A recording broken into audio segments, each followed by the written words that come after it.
Karl Marx nasceu em 1818, em Trèveris, na Prússia, atual Alemanha, e viveu até 1883. Marx ingressou na Universidade de Bonn em 1835 para estudar direito, mas no ano seguinte transferiu-se para a Universidade de Berlim. Foi quando perdeu o interesse por direito e decidiu focar em filosofia. Em 1841, obteve o título de doutor em filosofia, com uma tese sobre as diferenças da filosofia da natureza em Demócrito e Epicuro. Por volta de 1842, Marx conheceu Friedrich Engels, filho de um rico fabricante de algodão. Marx e Engels tornaram-se grandes amigos e colaboradores intelectuais por toda a vida, escrevendo diversas obras juntos. Por isso, muitas das ideias de Marx que serão apresentadas nesse vídeo são ideias formuladas juntamente com Engels.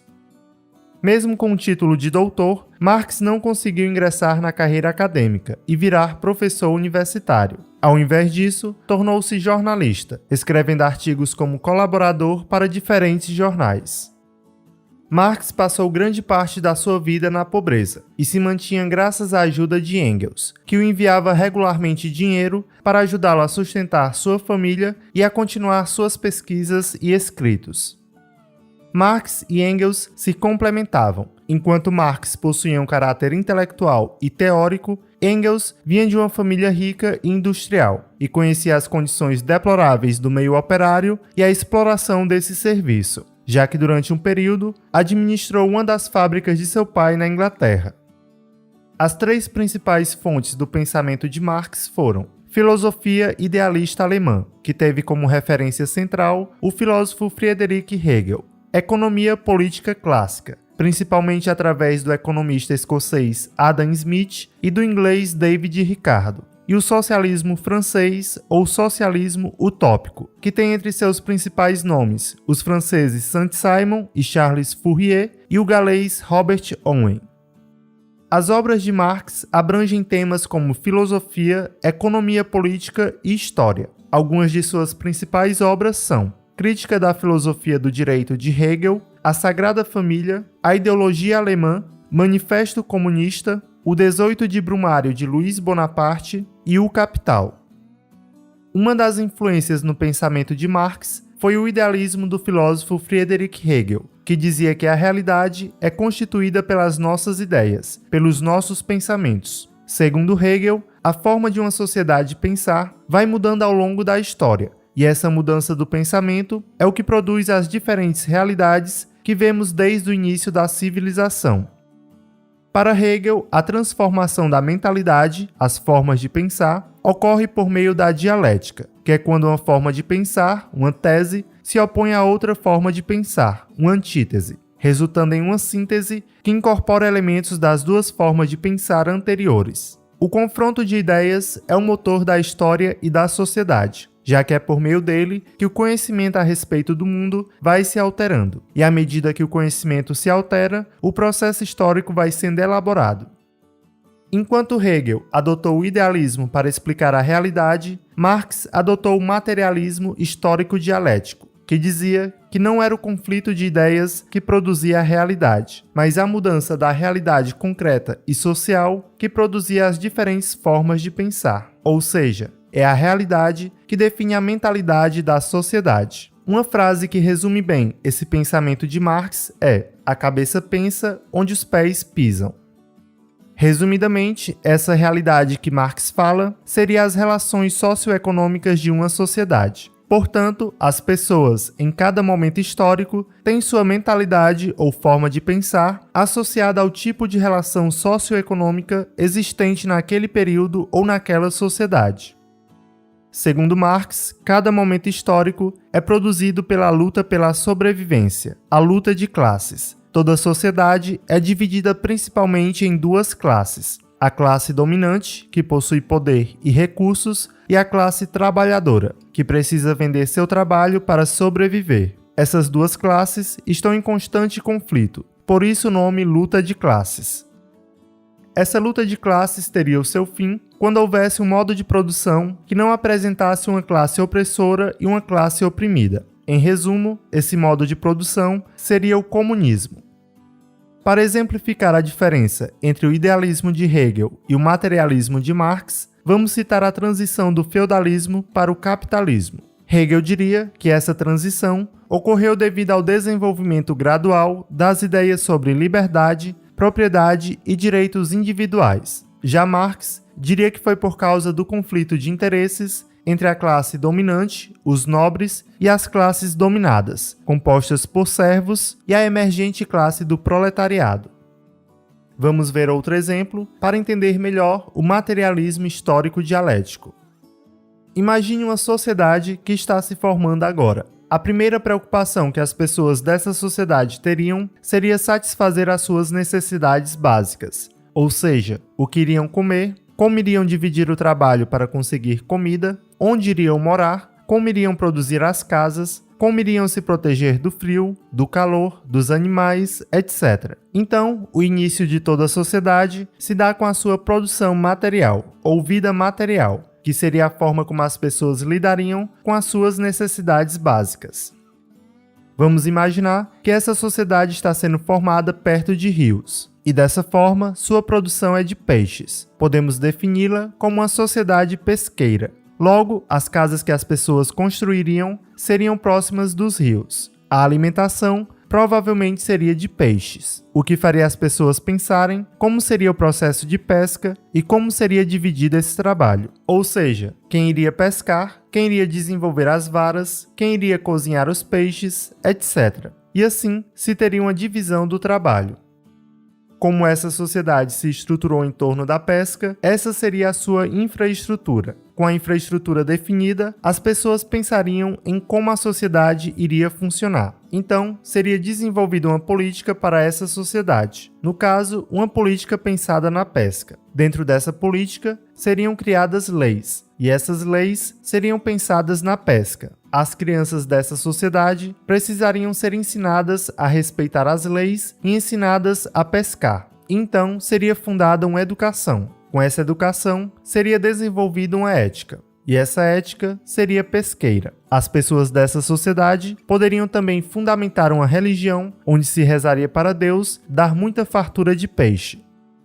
Como já foi dito, a infraestrutura dessa sociedade é a pesca, pois é o que fundamenta toda a sociedade, tanto em sua economia quanto em seus aspectos materiais. Podemos associar a infraestrutura à raiz de uma árvore. Tudo o que se desenvolveu depois seria a superestrutura, como a política, as leis, a educação, a ética, a filosofia, a religião, etc. Seria como se fossem os troncos e as folhas de uma árvore. A superestrutura é o que estrutura os pensamentos, as ideias da sociedade. No caso, todas as ideias e a forma de pensar dessa sociedade se desenvolverá através da pesca. Desse exemplo, podemos imaginar que uma sociedade estruturada no capitalismo, isto é, que se fundamenta sobre um modo de vida e uma produção material capitalista, terá também uma ideologia capitalista, ou seja, uma educação voltada para o capitalismo, uma ética capitalista, uma religião capitalista e assim por diante.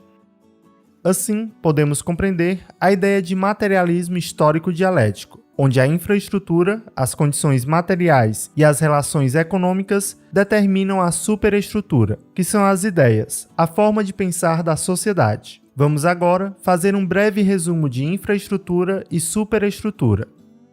A infraestrutura se refere aos aspectos materiais e econômicos da sociedade, como os meios de produção, as relações de trabalho e a forma como os bens são produzidos e distribuídos. Ela inclui elementos como fábricas, terras, máquinas e a classe trabalhadora. A infraestrutura é considerada a base da sociedade, pois determina a organização social e influencia todas as outras áreas da vida, como a política, a cultura e a religião. Já a superestrutura engloba as instituições, ideias, valores, leis e práticas sociais que surgem da infraestrutura. Ela inclui o sistema político, o sistema jurídico, a religião, a moral, a arte, a educação e outros aspectos da vida social. A superestrutura é vista como uma expressão das relações de poder e das condições econômicas presentes na infraestrutura. Entendendo a forma como a infraestrutura determina a superestrutura, Marx descobriu que temos a ilusão de estarmos pensando com nossa própria cabeça e agindo por nossa própria vontade, de maneira racional e livre, porque desconhecemos as condições econômicas e sociais nas quais a classe social que domina a sociedade exerce seu poder sobre as mentes de todos. Nesse contexto, a classe dominante, que detém os meios de produção e controla a economia, faz com que suas ideias pareçam ser verdades universais, válidas para todos os membros da sociedade e para todas as classes sociais. Esse poder social invisível, que nos força a pensar como pensamos e agir como agimos, parecendo que fazemos isso por livre e espontânea vontade, foi chamado por Marx de ideologia. Para Marx, a ideologia é uma forma de dominação, em que o explorado não enxerga a verdade e nada faz para alterar a sua condição, já que acredita que sua situação não pode mudar, pois é algo normal. Portanto, a ideologia é um mecanismo que busca manter a classe trabalhadora adestrada sobre os interesses capitalistas, dominando a mente das pessoas. Isso faz com que o trabalhador se acostume com sua situação de explorado e não perceba que, na verdade, ele não está nessa situação por sua culpa, por culpa do mundo ou mesmo de Deus, mas sim porque as condições de vida e a propriedade privada dos meios de produção criaram uma realidade nesses moldes. Um exemplo de ideologia é quando acreditamos na ideia de que o sucesso de uma pessoa vem apenas de seu próprio esforço, sem levar em conta as diferenças de oportunidades e privilégios que são herdados. Ou seja, ignoramos as barreiras sociais e estruturais que podem impedir um acesso igualitário às oportunidades. Outro exemplo é a falsa liberdade do trabalhador dentro do capitalismo. O trabalhador tem a ideia de que é livre para escolher onde trabalha, escolher o que faz e combinar um salário com o patrão. Mas, no geral, o trabalhador é obrigado a trabalhar com qualquer emprego disponível para não morrer de fome.